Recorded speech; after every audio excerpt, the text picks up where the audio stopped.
you and your ex-husband have a set time when you don't have your daughter or when he does, so that y'all can communicate with her from a certain, you have like a 15-minute window to contact her and FaceTime her, basically. Since she's so little, she doesn't have her own device.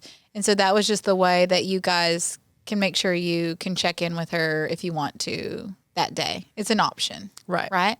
And so she wasn't with you. You were checking in with her at her dad's house.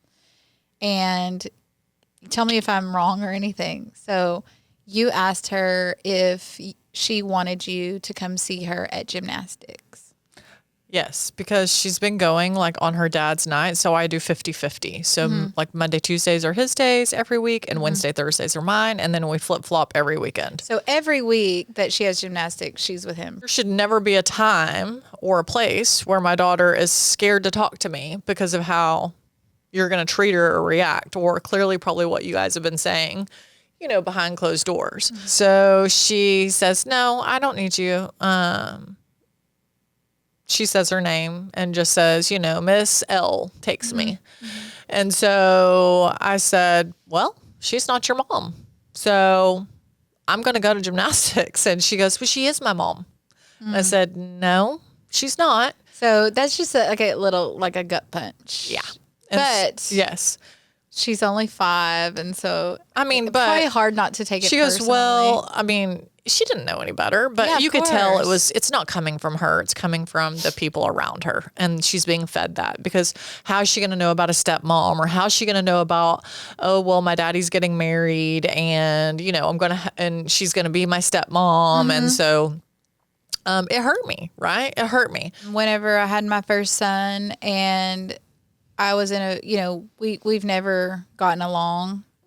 His dad, we've never gotten along. We have a very, very toxic relationship. We're very young, like fire and gasoline, like no talking.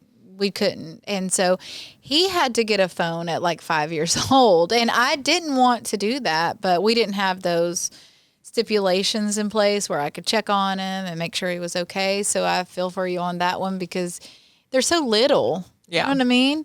And you do want to check on them. And not only that, you miss them. You know, you want to have them every single day. You want to see them every single day. So I wanted to be able to check on him. Hey, how are you? Blah, blah. He got a device so young.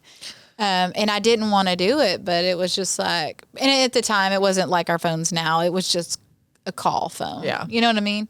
And so that had made me feel a little bit better. But then it would be like, well, he didn't have it, or, you know, it was just anything you could think of. But I mean, what, do you ever feel comfortable with her? Did she tell you that that's something that they wanted her to say?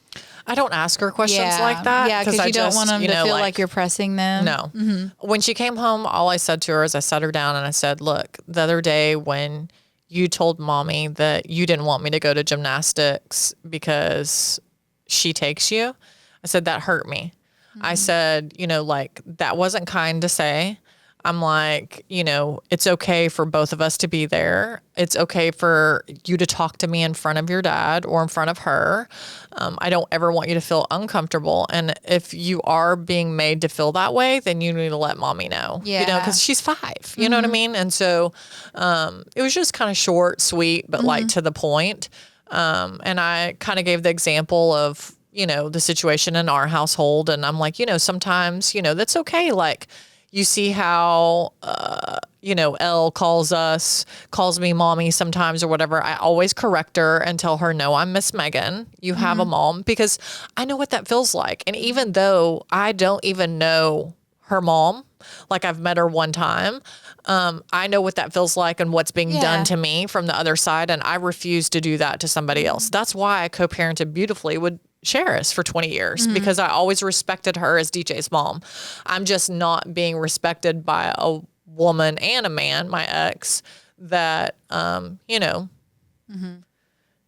you got together for the wrong reasons. And, you know, like now there's almost like, I hate to say it, but there's hell to pay, because at some point I'll get over it, but I'm just not over it yet. Yeah. I would love to say I'm over it, but I'm just not. And when you keep doing things over and over again, clearly to try to hurt me through my kids, and then say like, nobody's trying to hurt you. Like, that's such a joke.